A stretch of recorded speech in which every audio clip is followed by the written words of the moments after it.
KWFM, South Tucson. The views of this program are not necessarily those of KWFM, its management, or its sponsors. The host is solely responsible for the content. Nip, Dizzy, and Billy Higgins, dedicated to pursuing a piece of our cultural heritage through interviews with my jazz heroes. This is The Jake Feinberg Show. Welcome, everybody, inside the studios of KWFM 1330 The Star. This is The Jake Feinberg Show, and we're happy to have all of you along with us today. Very often, the sweetest moments in music history occur through a confluence of self-expression. You have to have something to say, and it has to be a message that is sustained and built through other human beings. The late 60s and early 70s was one of those sweet moments in music history. You had a generation of African Americans coming of age on the left coast who were raised in households that taught them to be proud of their heritage. Some of these individuals came from the Gulf Coast and brought with them a soul rooted in gospel and blues. They were given opportunities to play with John Lee Hooker, B.B. King, and Fred McDowell. Southern California was a melting pot of music at this time, and my guest was right in the middle of it. He saw the progress made by his own people in civil rights. He saw his own heroes murdered by haters and fearmongers. Yet my guest and his brethren chose to respond with messages and music. The Sanctified Sound on full display with my guest, legendary keyboardist, singer, producer, and collaborator Stu Gardner. Welcome to the Jake Feinberg Show. How you doing, Jake? It's great to talk to you, my friend. Well, this is a wonderful opportunity for me to get a lot of stuff off my chest. Well, what do you got to talk to me? What do you want to start with? Because this is your platform, my friend.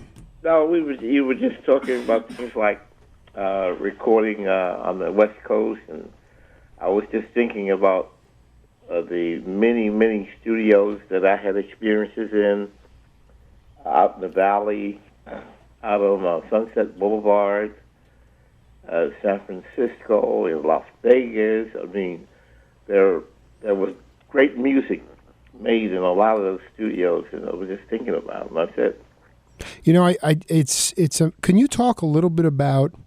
You know, this was before my time, but I am engrossed in this period of time that you were coming of age, and it happened in Southern California. It happened up and down the coast, but I was just hoping you could put into context how it all came to being, that these heavyweights came to being and had all these venues to play in.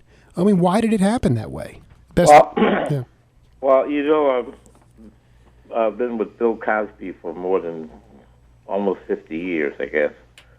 And Cosby and I used to have great conversations about, you know, performers and musicians. And I worked in the Whiskey A Go-Go when it first became the first discotheque in the United States. I had a trio, and Cosby and Camille and Bobby Womack, Rosie Greer, people like that used to show up.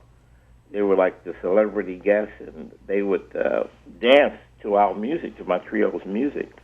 And we became very close, and we started having conversation about, you know, performance and halls and places to play. And like one of the conversations came up, Cosby was talking about the Lighthouse, which is in one of the beach towns. So as far as I knew, I didn't know anything about none of these places.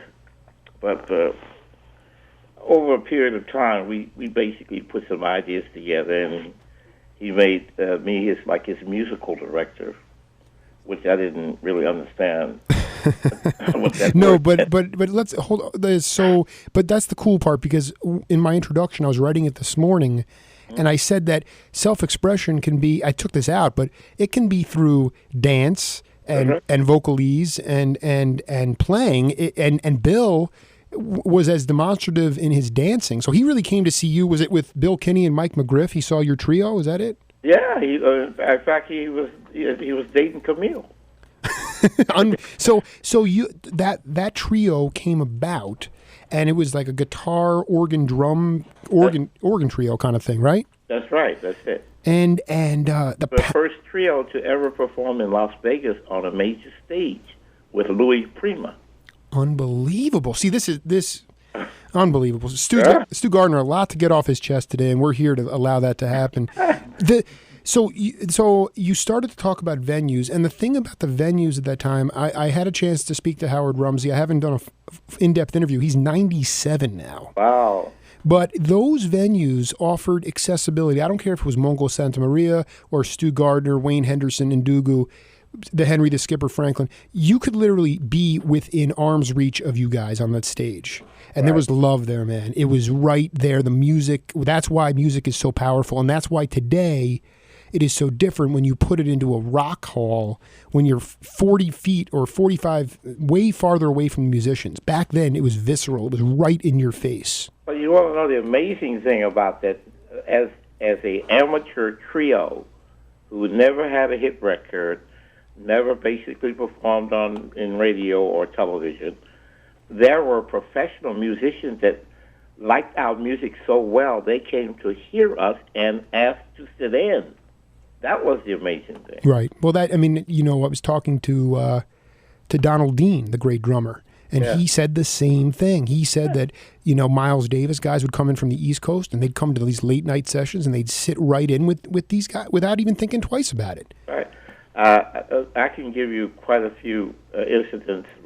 Basically, I had after my trio, during my trio, I had Bobby Womack to ask to sit in. We used to sit in with Bobby Womack. He used to come in. He had a lot of hit records going on then. We had the Brothers Johnson. They used to come in and sit in. We had one of the guitar players who used to play with Earth, Wind, and Fire, Al McKay, Steel Chest or something like that they call it. And then when we went from the trio to a larger group, I formed a group that played in the Haunted House, which was on Hollywood Boulevard.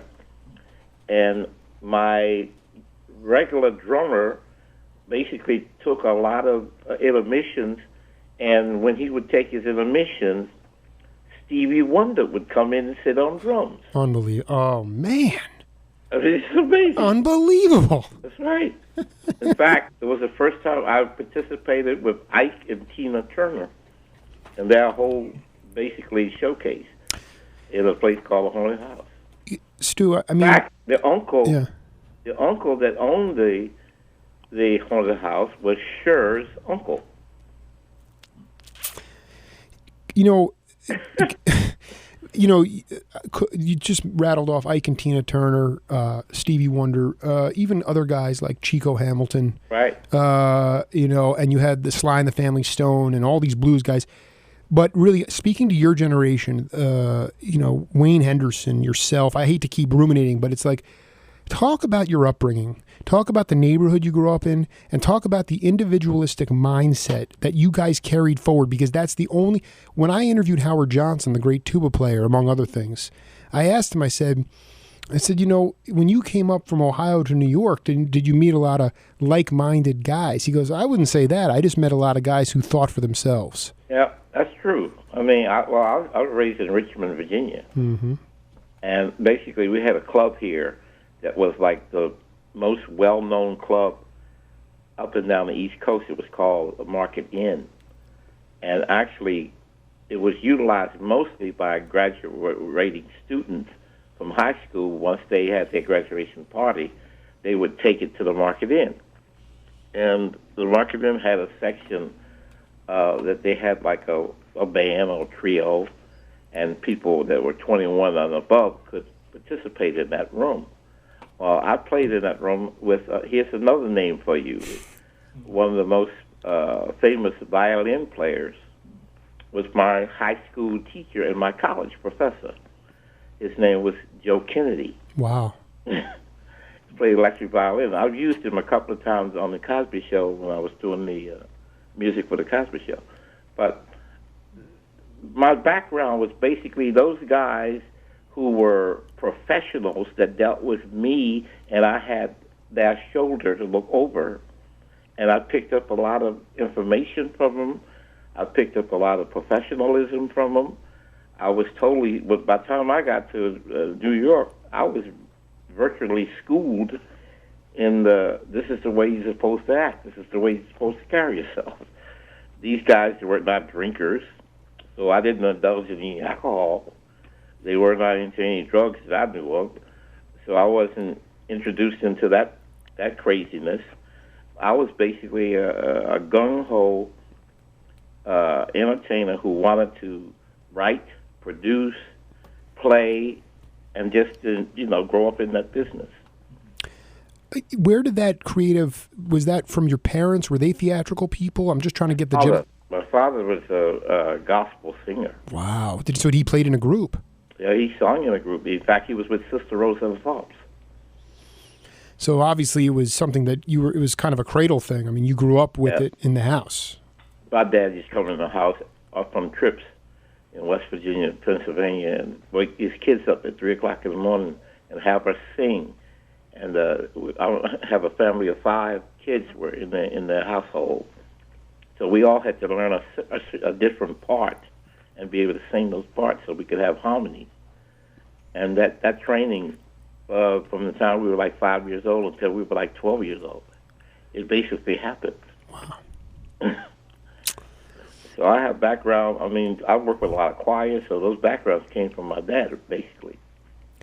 You know, I've talked to enough guys from sort of that, like you're from Richmond, which is definitely, the South, and new guy like Cash McCall from New Madrid, Missouri, right. Arthur Adams.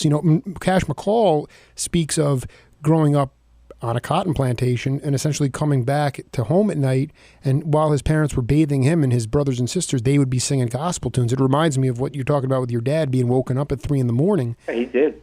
It's unbelievable. I mean, it's the camaraderie and the love of the family was it was not an easy road to hoe, but the sheer energy and positive nature of it was palpable. I mean, you must have felt that with goosebumps up your spine. Oh, absolutely. In fact, my grandmother was the only person in my family that had an instrument. She had a piano in her house, and she would only let you play it if you played gospel music. Right. However, I would actually be playing boogie woogie and R&B stuff and trying to play jazz. And when my grandma would walk in the room, I would start singing some gospel words to it, Of course, just to appeal. No, exactly. Graham, I'm doing it right. I'm doing the right thing. My grandmother would say to me, "You think I'm a fool? I know what you're doing." Yeah, right. I know what you're doing, because that was what Arthur Adams talked about too. Is that it was the idea of when there was that cosmic sort of switch to.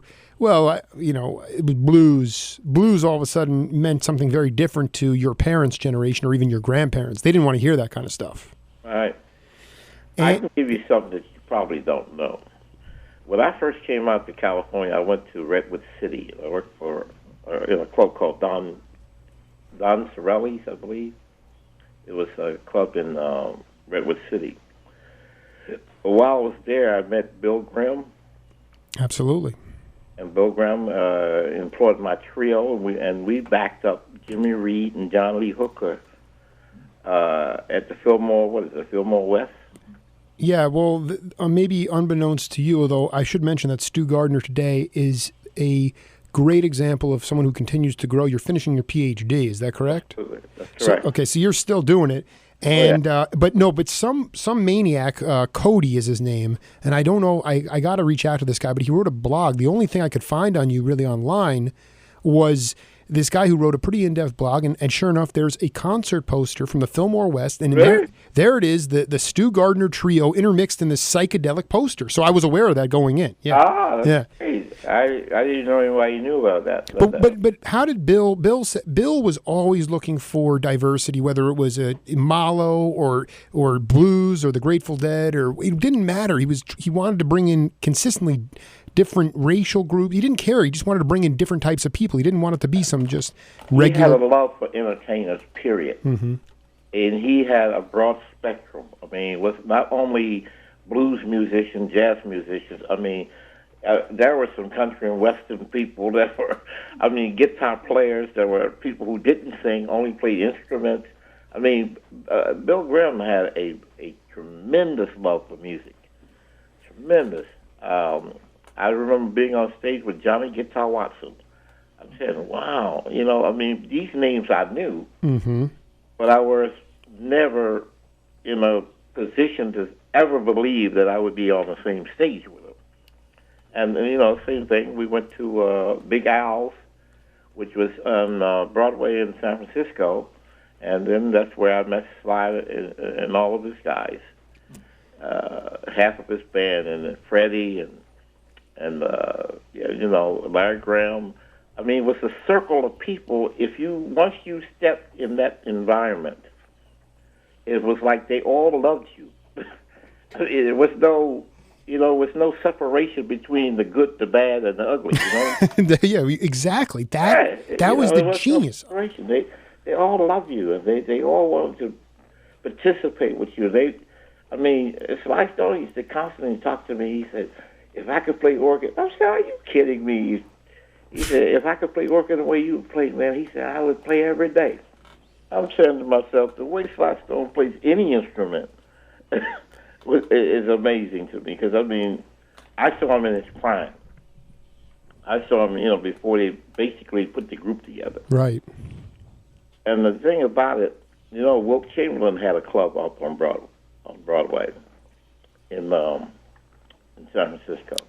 So between Big Al's and this club that Chamberlain owned, I was constantly keeping, and another one called the Broadway, I believe. That's where John Cassavetes and Lee Marvin saw me working and put me in a couple of movies. Stu, did you know the first guest I had on the program was the guitar player Pat Martino? He talked about Wilt Chamberlain owning Smalls up on 100. That was in New York. So you're telling me he also owned a club in the Bay Area as well? Yeah, he had one on, what was it called, North Beach? Unbelievable. Yeah, right across from the Broadway. I wanted to ask you, before we go to a quick break, I wanted to ask you about this. I was fascinated from the very beginning.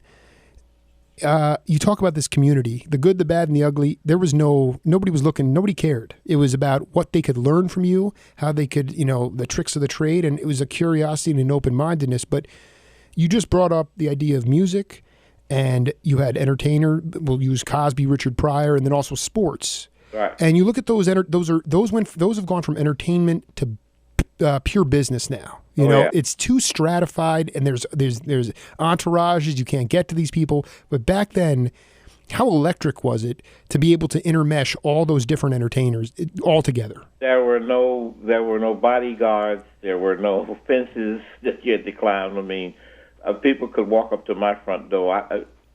Plus, I worked with Hugh Masekela, Stuart Levine, those type of people, where Charlie Smalls.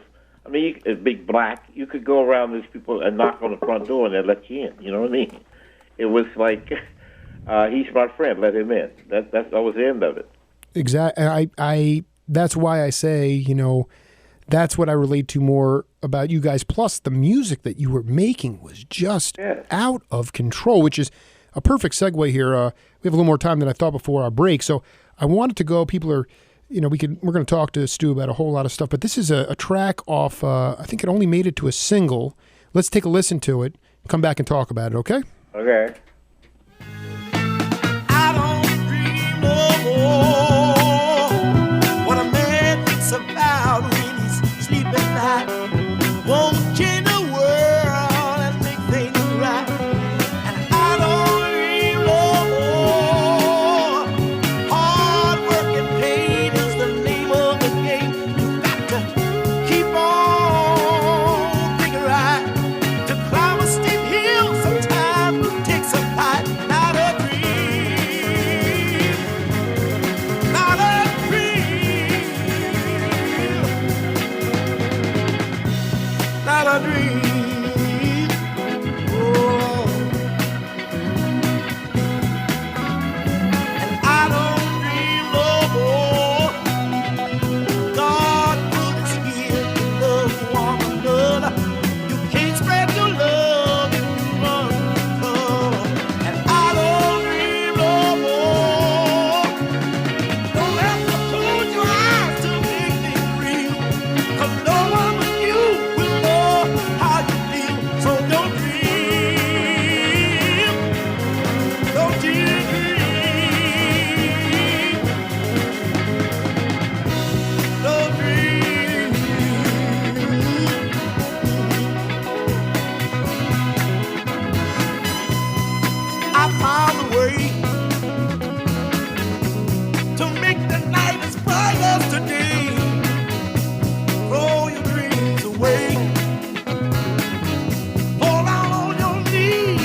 taking a little trip down memory lane there, huh?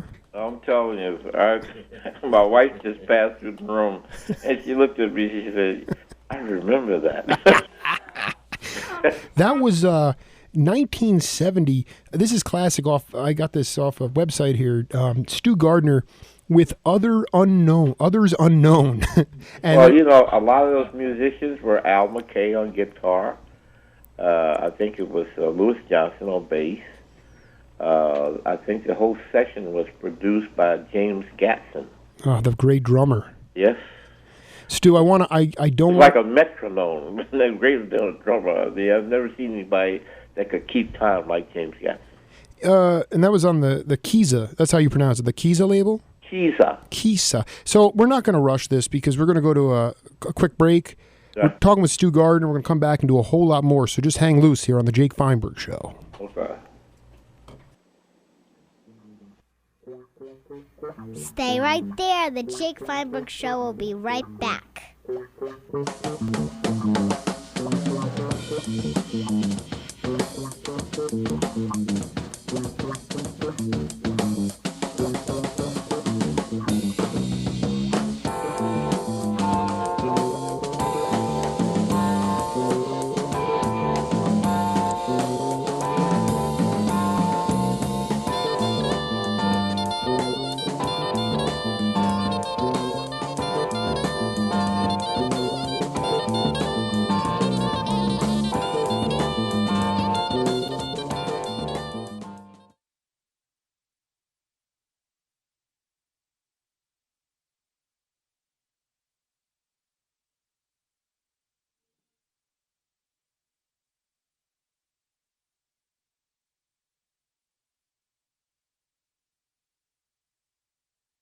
It's that good. In this day and age, people have a lot to protect. You want to know that when you're insuring valuable goods, you have an agent you can trust. Craig Pretzinger is that agent. For auto, home, and life insurance, the Pretzinger Agency is Tucson's most honest and flexible insurance company. Have off-road vehicles or motorhomes? Pretzinger can cover that as well. Pretzinger Agency at 299-5810, located across the street from Sullivan's Steakhouse on the southwest corner of River and Camp. Trust, compassion, and service. The whole package at Pretzinger Agency. Call 299-5810 or text quote to 520-582-5150. 520-582-5150. Step backwards to 1970, we have vintage receivers, turntables, speakers, and tape decks for sale with full warranty at reasonable prices. For service on and sales of stereo equipment of all kinds, the in-crowd meets at 4044 East Speedway inside Metronome Music. You can confirm our hours of operation and phone at stereohospital.com, where the misbehaving and misbegotten are rendered civilized and attractive if humanly possible.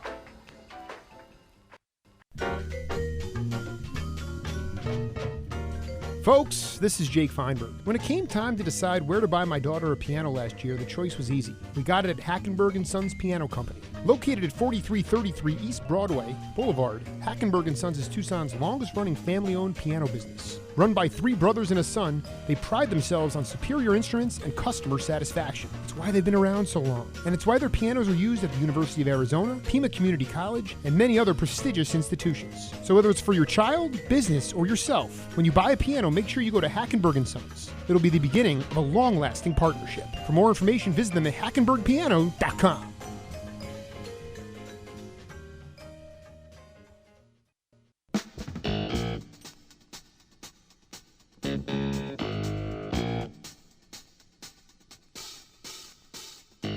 If you're not part of the solution, you're part of the problem. Be a part of a new coalition with Jake Feinberg. The second half of my show starts right now. And the answer to my problems today is my interview here with Stu Gardner. And Stu, welcome back, my man. Hey, how are you, Jake? So let's just pick it up from there. So, Kisa, can you talk about that meaning of that word, how that label came to being, and why it prospered so heavily during that period of time? I really never investigated the name of it, but it was actually created by Hugh Masekela. Mm-hmm. And it's pronounced Kisa. Kisa, thank you. Like Kisa. Chisa. And then... so it was ran by a young lady that used to be very powerful. Well, she still is very powerful. In fact, I speak with her even today. Her name was Jo Beth. And I can't remember what her maiden name was, but her name is Vigio right now. She's in lives in Miami. I mean, not Miami, in Florida. In what is the area she lives in? Naples. Naples, Florida. He's on the west side. Yeah, she's in Naples, Florida. And so she was instrumental in getting that label off the ground. Well, you remember Stuart Levine? Sure. Well, he's Blue Thumb. Yeah, Blue Thumb label. Right. He and Hugh Masekela were like partners, and I think they put together the whole Hugh Masekela group with Big Black and Chamberlain on bass and what was it, boy, Smalls. Right, Chuck Carter and the skipper, Right. Henry Franklin. Yeah, no, that was it. That was the whole Hugh Masekela ensemble at one time, and I think Stuart Levine had a lot to do with that. They were constantly in. Harry Belafonte, I believe, brought Mariam Makeba and Masekela here from Africa. It was the original trip that was made, and he came back with those particular artists. I want to read something that from this blog, Funk or Die, it's called. It says, Stu recorded for Hugh Masekela's Kisa label, which had a deal for distribution with Motown from 69 to 71. Right. During that period, Stu made 5 songs. I had never heard any of them prior to the box sets, and they are all good. They don't sound anything like the Motown of the period because these are real soul records with more than a touch of funk. So, I mean, I think that pretty much, and that comes from the Southern roots. That's in church. See, that's I said my grandfather was one of the co-founders of Trinity Baptist Church, which just celebrated, I think, its 106th anniversary recently. My grandfather was William Gardner, and he was one of the co-founders. So my grandmother was she was buried in the church, basically. Wow. And she made sure all of her grandkids participated in a lot of different services, like Sunday school and BYTU and the main services and after-church services and evening services. I was at church basically almost 24 hours a day on Sundays. So, I was heavily into the music. All of my aunts and uncles basically played some type of instrument. My Aunt Julia was basically the church organist for many, many years. And so we were a very close-knit family. And you made, I'm just trying to get the chronology here. You mentioned that you went to New York. Did you go to New York before you went out to California? Yes. So talk about why did you venture up there? Well, I was in college, really. And I was at Virginia Union University, and Joe Kennedy was my professor, a musical director. And I actually was in dire need of some finance, some cash. And we looked around Richmond, and usually during the summer, all the kids would go to the Poconos and work. Right, in Pennsylvania. But I just couldn't find a job. So I ventured to Washington, D.C., and I worked at Tacoma Park at a swimming pool in Washington, D.C. for a while. And met some people who talked to me about this building in New York City where you walk in, you basically sell your songs, man. They give you money. It's called a Brill Building, and it's right off of Times Square. And I'd never been to New York before, but I'd heard all about these places, so I ventured to New York. And I found the Brill Building. And I found a guy named Herb Rothman and Jimmy Sherrill. I don't know if you know those names before, but they wrote the song I Believe. Wow, I don't know them. Yeah, okay. Well, you just learned something. I'm learning a lot every minute on this interview. They were in the Brill Building, and these guys, I went in with my church playing jazz or R&B style, and they were, their eyes lit up like Christmas lights. And when did we hear more? And then they started asking me to present them with songs, and they started giving me some, little tokens of appreciation. I didn't know what to charge for a song in the first place. So I was learning, as I go along, I was learning. And when I was in New York is when I first ran across Cosby again, because I met Cosby when he was in the Navy. When he was stationed in Newport News in my earlier days. But I hadn't seen him in a long time. But then while I was in New York City, a friend of mine that I had met wanted to take me to a club called Improvisation. And there, to my surprise, here's this guy coming from behind the curtain who's now a comedian. And we talked and hugged and like we had long-lost brothers. And then, I went back to work in New York. I worked in a whole lot of clubs in New York. Peppermint Lounge, Trudy Heller's. Eighth Wonder was a gospel club that we created, and I played that with Sister Rosa the Thorpes.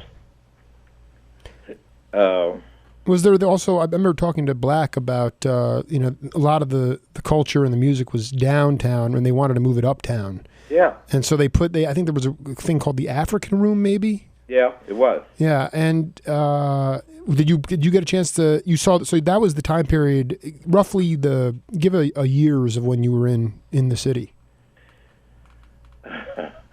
If I can remember back that far. It was the late 60s, 67, 68, 69. I went out to California. I believe I went out to California in 69. I went to Redwood City, I believe. To Soul with Love was made on the West Coast or the East Coast? To Soul with Love was made on the West Coast. And that was with with Masekela and the Crusaders. Yeah. So you really cut your teeth in New York in a variety of settings, and then were you tipped about going to Southern California, or was it just? No, I was playing in a club in New York City, and Don Sorelli, who owned the club in Redwood City, was very impressed with my group, so he gave us like a 3-week engagement in Redwood City, and the guys that I was with, they said, yeah, they wanted to go, so we drove across country. And we came to Redwood City. None of us has ever been to California before. Unbelievable. Just took a shot. Sure. Got into Redwood City, and I found a house to rent, and I didn't live far from the club, but didn't live far from Stanford. I liked the idea of being in a neighborhood of education. So, I knew everything I could find out about East Palo Alto. Then I lately got me a day job at, what is the name of the place called? It's a government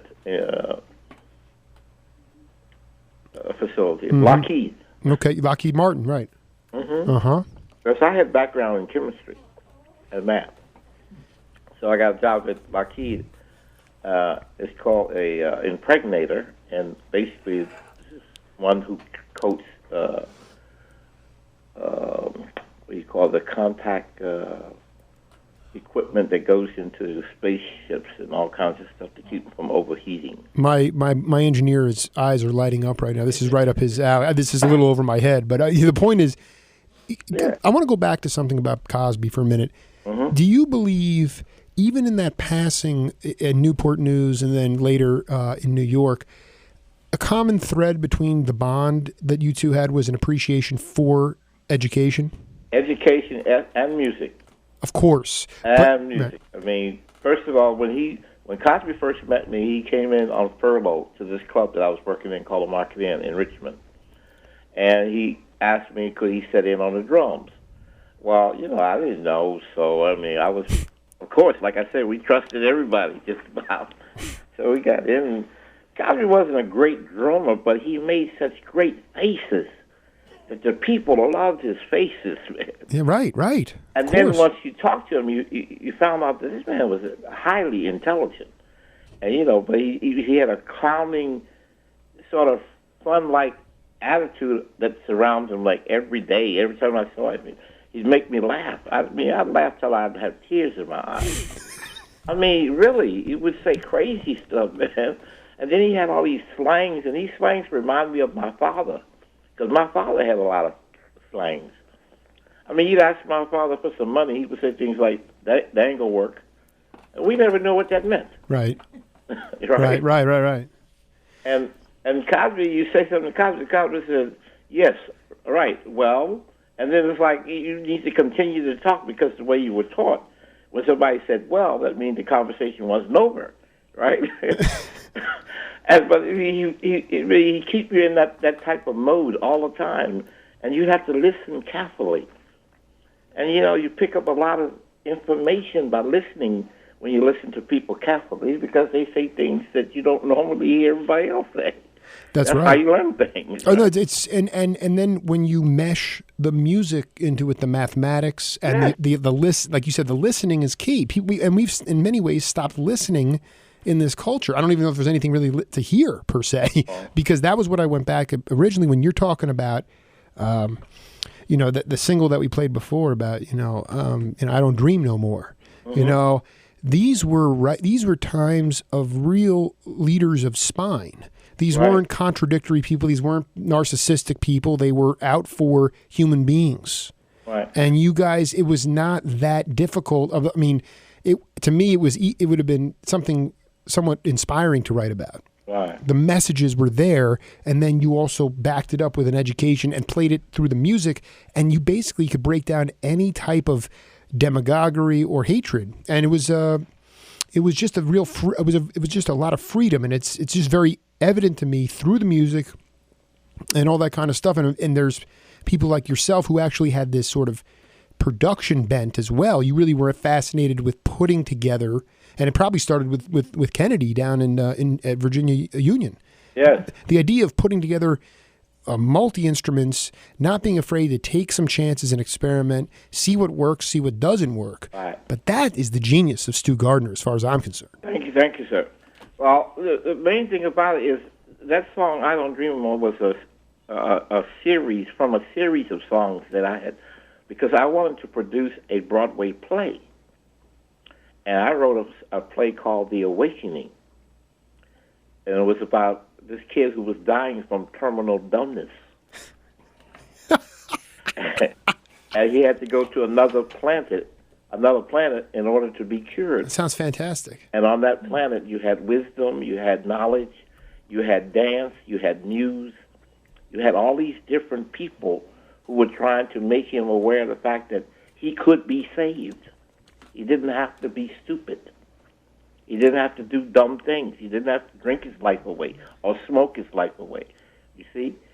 That was the whole purpose. And when he was the lead character and he sung that song, "I Don't Dream No More," that's why he said, "I'm in the predicament I'm in." Mm.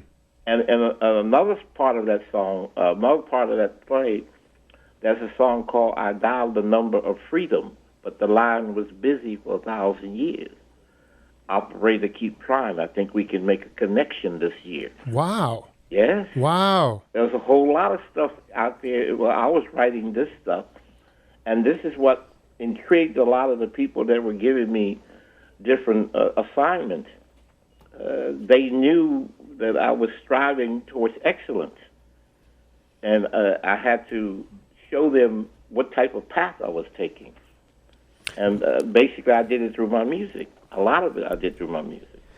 When you talk about stupid, aside from the vices, what about just the general level of, when I see Cosby talk on whether it's Meet the Press or something like that about education, especially in the African American communities, it's about curiosity as well. Like it's about thinking, and right. But how you have to be able to motivate people. So that stupid is kind of a pejorative term. So I'm just trying to expand on that term. Well, we use that term to say that you have a right to know everything that you can know. And if you don't take that opportunity and go there every day when you wake up, it's another opportunity for you to know something even different or better to improve upon. And that's where the word stupid comes. If you don't do that, it's a waste of time. It's a waste of life. And basically, stupid equals waste of time or waste of life. If you do that, then why? You have to ask yourself, why do you do this? Because, therefore, you have to find a subject or a particular element in your life that's interesting enough for you to continue to say, okay, I want to pick this up tomorrow where I left off, today. I want to pick this up the next day, et cetera, et cetera, et cetera. That's how I got where I am. I never gave up.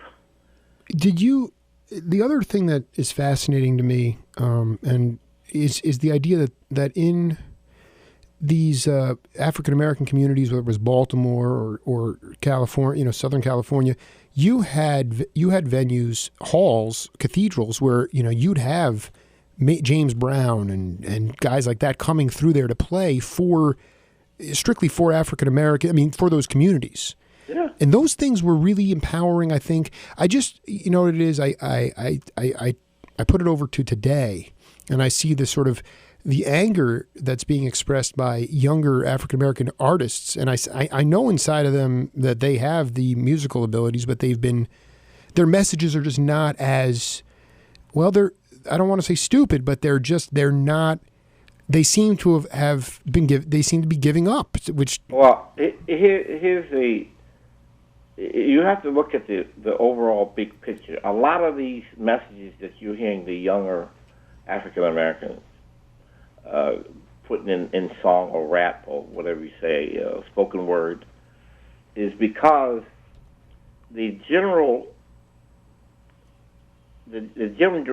picture that is being shown to them by a lot of the metropolitan areas like Newark, Washington, D.C., mm-hmm. Virginia, most of your major cities, even Chicago, Philadelphia, is that it's difficult for them to find leadership to give them direction. They become angry and they want to create their own leadership. And they found that Russell Simmons created a Def Jam, the show where you could basically fresh your mind and people start watching it, and it broke records as far as the ratings were concerned, etc. And these are the type of things that inspire these kids to sit down and write nasty, crazy, mean things. And they're not trying to be that way. They're trying to stimulate those people who are intelligent enough to run for office, those people who are intelligent enough to make decisions that will protect their interests also, protect their educational interests, protect their families, etc. It's the same. It's the same as Cosby and I. I do a lot of lecturing, mm-hmm. and I'm trying to basically say, okay, we are here to become the vacant spot that you can't solve. So therefore, if you help us get ahead, or if you help us learn methods of teaching and methods of creating and inventing and all those type of things, if you show us the vehicles or show us the path to get there, we will help find people to put in that position so that we can broaden this great country that we have on more positive elements coming from our young people, see? But the whole point is, if you don't help us with our school system, if half of the schools in part of the inner city is using books that were written in 1952, and in the suburbs, kids are getting books that are created in 2005, there's your problem. You see what I mean? No, it's true. I also want to go back to the idea of the accountability of father figures in the house. Yes. Because your father was there, and a lot of I venture to. I'm not saying that it was all a uniform, but the idea that this guy clearly showed that he cared about you, and the abandonment of fathers, not just in African American families, but everywhere, it's leaving a gaping hole with kids. And my feeling is, you never had a resentment to say, you knew your father. Absolutely. You knew your dad. He was rooted in the church. He was there, and he taught you. He woke you up every night to sing. You knew he loved you. And those kids don't have, their fathers are long gone. So they have no leader. You talk about leadership. It's not political leadership. It's just directly right in front of you in the family. I've talked to a lot of young people before, and I've asked them why so many kids are having kids. And it's about ownership. Right. That's exactly right. It's about ownership. And a lot of these kids have something, they have to have something that they can call their own, and it's like property. And I do a lot of engagements where I have to talk to a lot of parents, and the thing that's extremely bad about a lot of the situations, parents don't respect the kids when they say things. The kids have no voice. One of the projects that I'm working on in my PhD is trying to establish a way to make kids aware of the fact that they don't have to be absentees and they don't have to be dropouts as far as schools is concerned. They have to find a particular strategy in order for their voices to be heard so that their opinions can become reality to grown-ups or to people that are in power enough to do something about them. The kids talk and no one listens. They don't know where their audience is. And they're not given the resources in school to be able to. That's exactly right. That's really fast, Stu. This is we've reached the end of the first hour. I'd like to, if possible, continue this. Right? Do we have a few more minutes with you? Sure. Okay, so we're talking to Stu Gardner. This is a man born in Richmond, Virginia, and then through his friends at the pool in Washington, he wound up in New York.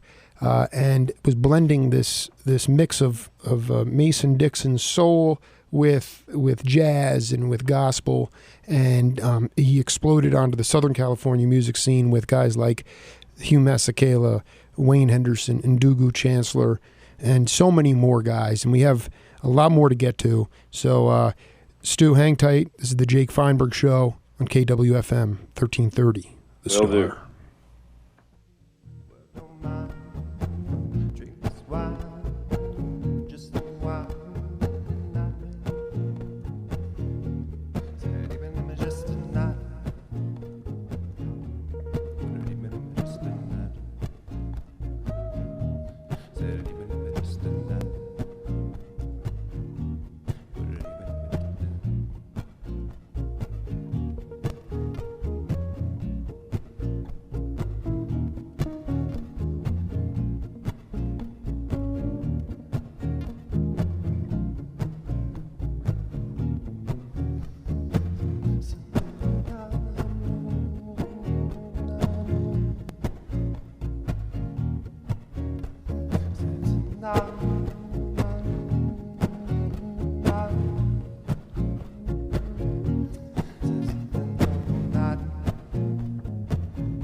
We're back here with Stu Gardner, and Stu, these educational seminars that you do you feel like, I mean, is it in your mind, is it just about reaching that one person, and do you feel you're reaching more than that?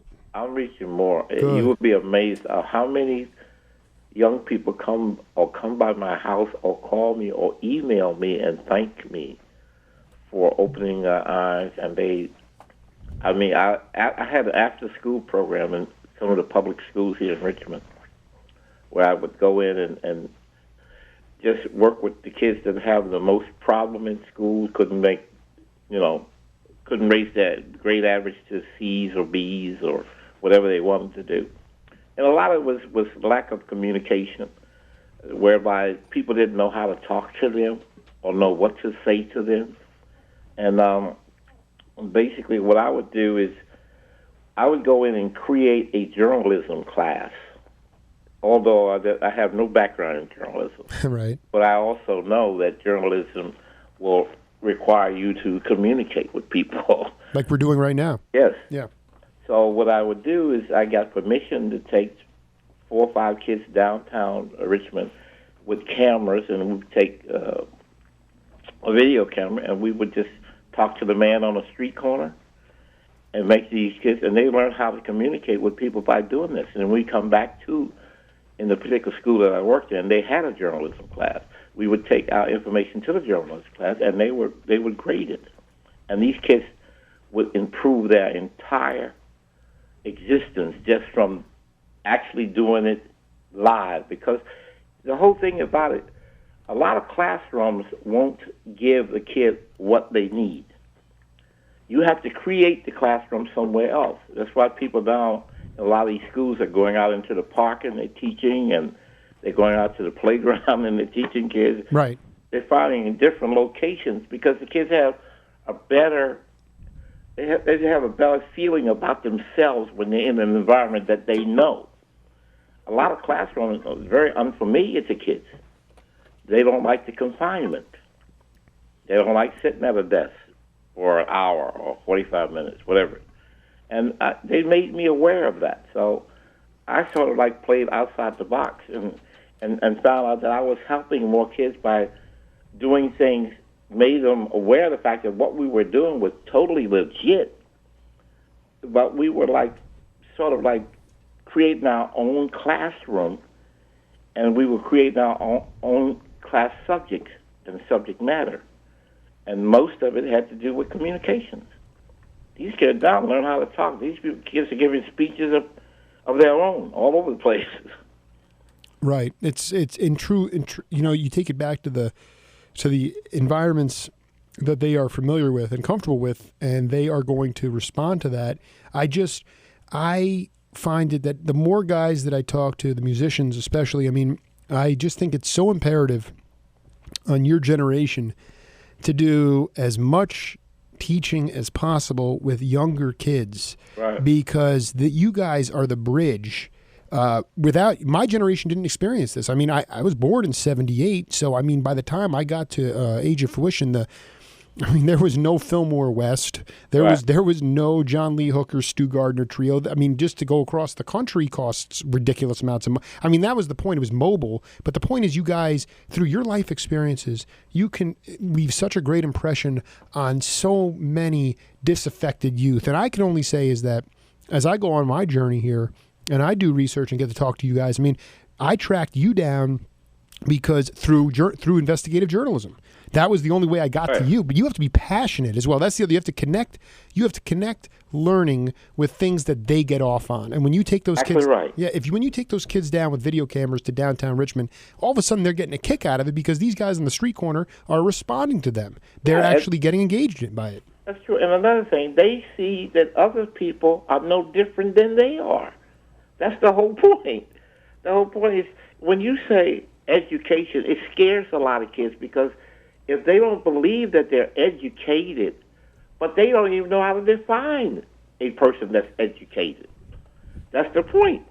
So when you start showing them people that talk the way they talk, walk the way they talk, and then they ask questions, would you consider that person educated? And I said, of course. Mm-hmm. And then they said, well, wow, I can do that. Of course you can. That's the whole situation. That's right. It's a belief in yourself. Right. And you had that.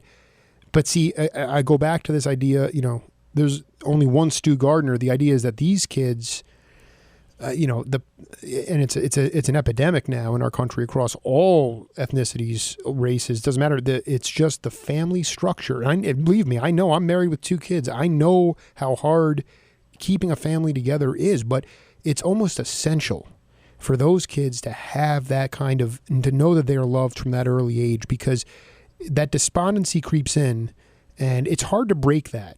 Sometimes it's very difficult to get after that, but you know, it's kind of one of my missions now to get these interviews out as much as possible to reach an audience of people so that they can know who the future leaders are. And as far as I'm concerned, there's a whole chapter of Stu Gardner's existence that hasn't been written yet. But you know,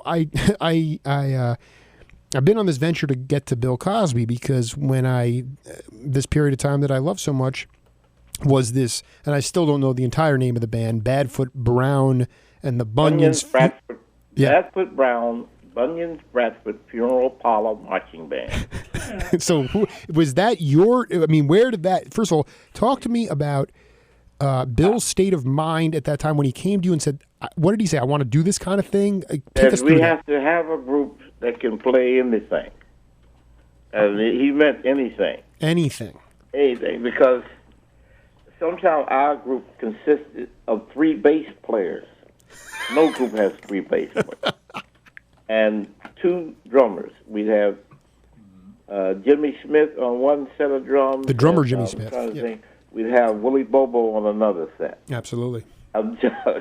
We'd have Gildo Mahonis on piano and Kirk Lacey on another piano. Unbelievable. We'd have Ndugu on another set of drums. So we may have 3 sets of drums. We'd have we had one. I was in one section where Eric Gale was on one guitar.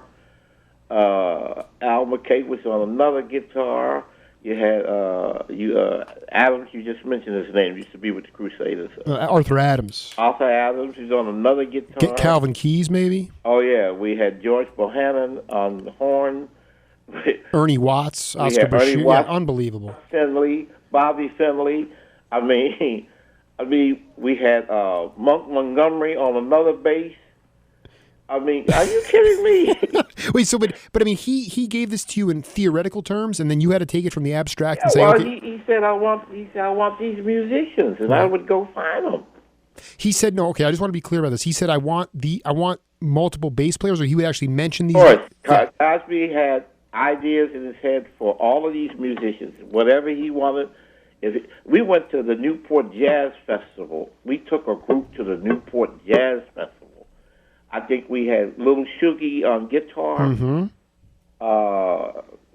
I can't even remember all the musicians we had. We had so many musicians. We had them from New York. We had them from L.A. And he flew us out to Newport.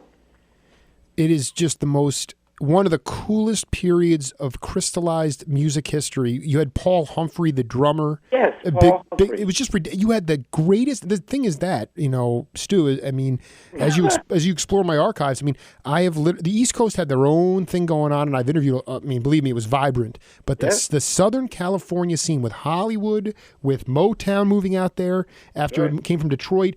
And then you had all these kind of, Stu Gardner trios and, all these, the Larry Gale's Coffee House, you had the Skip, and then Bill basically took everybody and said, let's all put them together. That to me was spontaneous combustion right there. And these cats showed up. That was the main thing. They had no idea whether they were going to get paid or they weren't going to get paid. They didn't know. They showed up. They wanted to play with each other. I'm telling you. And I'm telling you, these names we're talking about, they're huge. Oh, man. Huge. A huge name. Huge. I mean, there were people coming in, what's the guy's name? Let's see it. Let me get my book a second. Go ahead. We're getting a lecture here from Stu Gardner. But yeah, the guys, Oscar Bashir, George Bohannon, King Harrison, Big Black, Eddie Bongo Brown.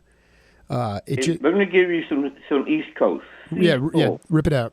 Cecil Bridgewater, Cameron Brown, Ron Brown, Paul Chambers, John Faddis. I mean, I'm going I can't really put a year on it because it was so many.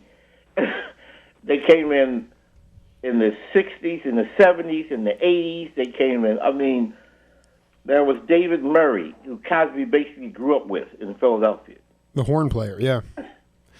It's incredible because the other thing I wanted to ask you about, when you were thinking about bringing in, okay, so he said, I want 2 drummers, and you were like, okay, I'll bring in Ndugu and Willie Bobo, let's say. Yes. The idea is that Willie was a timbale player and kind of like he grew up with the Afro-Cuban rhythms.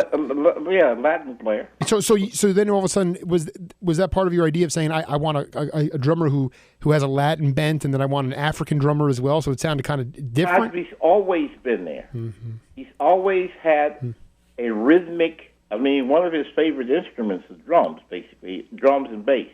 Cosby is a drum and bass person. He loves the percussions. Anything that can make noise or sound was basically his tool, And I understood exactly where he wanted to go with everything, so it was no mystery to me. I wasn't shocked by his request, but if he said Ndugu we know that Ndugu was the youngest drummer ever to participate with Miles Davis. And he say Jimmy Smith. Jimmy Smith has played with everybody in America. Then he said Willie Bobo. Willie Bobo played with everybody in Latin you could think of. These guys had knowledge of how not to get in each other's way. Exactly. This is what Cosby was talking about. Unbelievable. He wanted musicians that would share the podium, you see? And they don't get in each other's way. I learned a whole lot from that because in mixing, as a producer, you have to learn how to mix and not have any other instruments get in the other instrument's way. Cluttering is the worst thing that you could probably find in any kind of music. And Cosby basically gave me a lesson on how to listen and hear separate parts. I mean, that's what it was all about. The two of us had a lot of fun in doing things like that. We used to do it at his house. He said, "Okay, play this line," and he said, and I played, and he said, yes, that's it. He said, "Now what will go with that?" He said, "The bass would go boom, boom, boom, boom," and I said, "Okay," and he said, and I said, boom. I mean, we sit around and we would go through it, and just the two of us, we'd make every sound we possibly could make. And he said, "I want the drums to go," and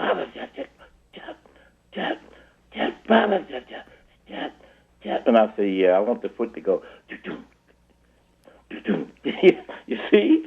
I mean, this is the type of fun we had. It was a hand-in-glove kind of thing. Of course. And when we finished, we had the entire concept in our minds before the guys ever showed up.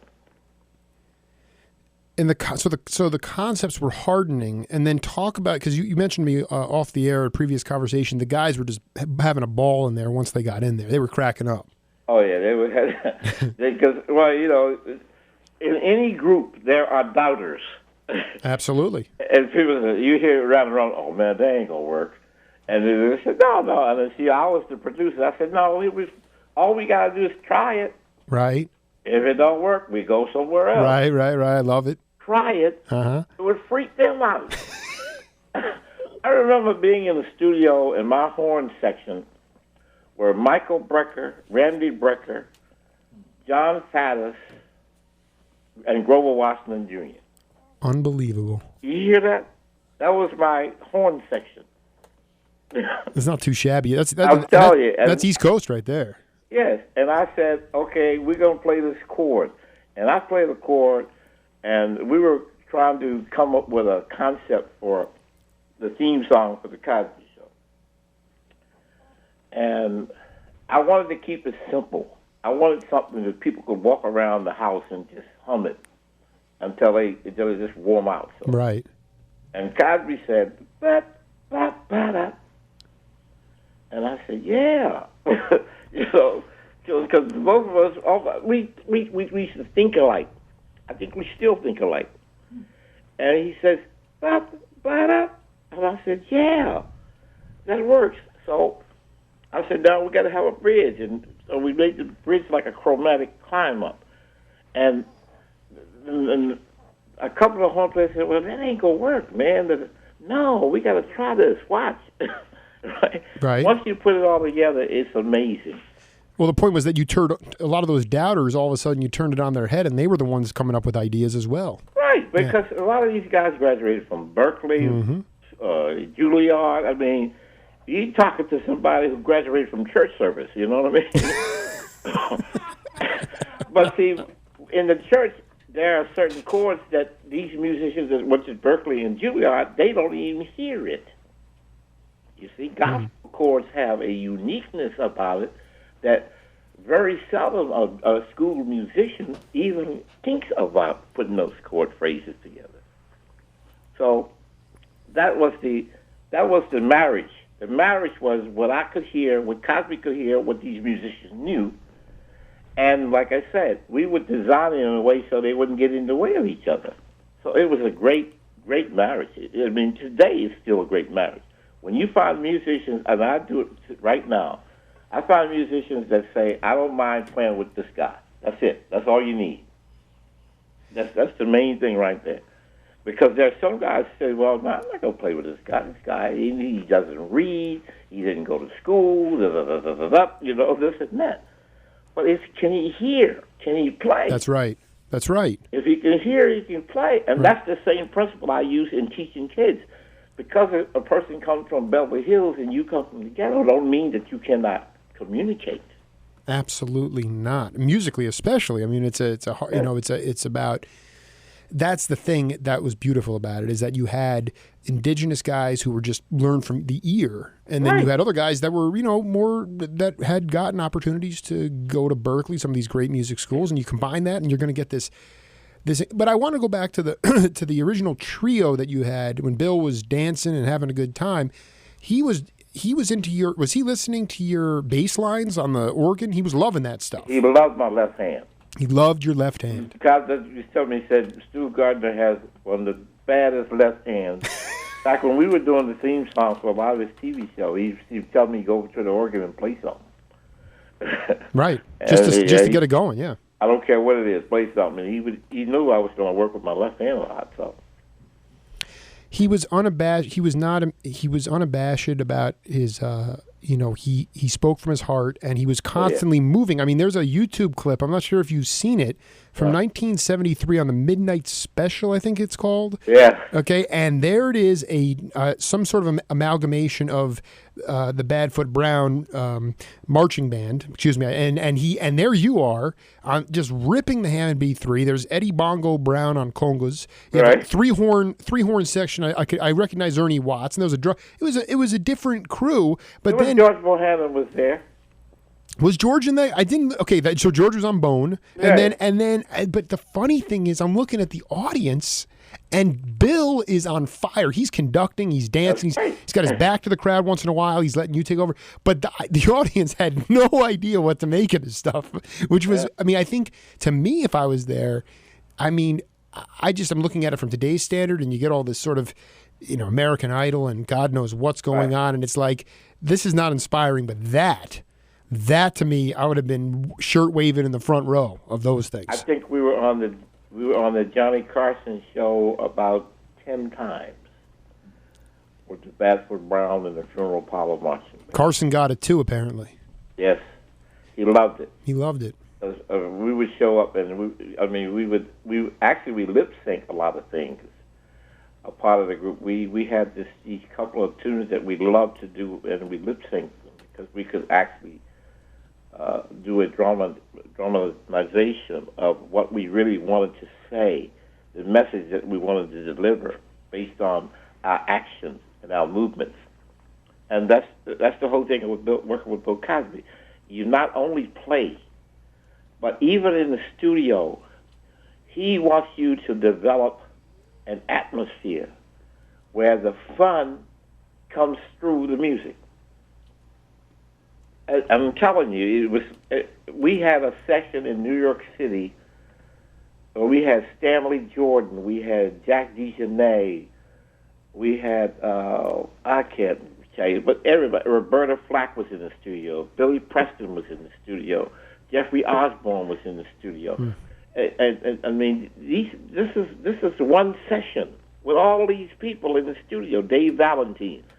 The names may come to me as I'm trying to tell you the story, but basically, he wanted to create such an atmosphere in the studio, and we successfully did it. We successfully did it. And once we completed, and that atmosphere was there, everybody was laughing and everybody was happy, and it didn't make any difference. Cosby said, we're going to play this, and people said, yes. It was like a cheerleading squad. Okay, they became happy, and they were celebrating. They had no idea what they were celebrating, but they just celebrated. Yeah. Music came out, and they said, wow, that's awesome, and had no idea what they just played. Stu Gardner, we have more to do, but you've been really gracious with your time. I have more questions for you, but I hope we can pick this up in a future time. Of course. And maybe I can one day get out to Richmond and see some of the work you're doing with some of this youth and chronicle it a little bit, because I maintain that Bill Cosby, the reason that it worked so well was because he made the accompanists feel as much a part of the music as he made everybody excited. Right. And one of the things you see today in modern music is the individualistic quality of having some guy, I don't mean to pick on him, but like a Snoop Dogg up front, and all the musicians are in the back. You can barely see them. And therefore it comes across as whether or not he means it to it or not, it's less of a team. And Cosby went in there and said, let's just have fun. I'm going to, and that's why these heavy cats came and was just gleeful, and they didn't even know why, because it was everybody was in it together. Everybody was playing a part. It wasn't just wasn't Cosby up front and everybody just kind of small in the back. I mean, he pulled you up, and he's like, let's get this man going. This is Stu Gardner. Let's do it. And that was the magic. I'm telling you, Cosby we could take country and western players and put them with jazz players and people who played all types of instruments. I mean, you take Sid McGuinness. Sid McGuinness is are you familiar with Sid McGuinness? I don't know that name. Okay, Sid McGuinness was a guitar player. He played with Pat Metheny for a long time, backup, and also they all live in the same community. He also played on the show with David Letterman. He was part of that band. Sid McGuinness was part of the band, and I'm pretty sure you know Marcus Miller's name. Of course. Okay, and Marcus, when Sid McGuinness was part of that band, it was a girl who worked with me named Tracy Wormworth. It's a bass player. And Marcus taught Tracy. Tracy used to play with Sting. You see how this is what I'm talking about? You see, this is what I'm saying. The road was basically filled with people who wanted to teach other people what they knew. Cosby knew how to find those people. And he would tell me, call this person, call that person, call this person, call. And I'm saying, I don't know all these people. And I get the numbers, and boom, I call them, and he says, yeah. And it amazes me that these people didn't ask, what am I getting paid?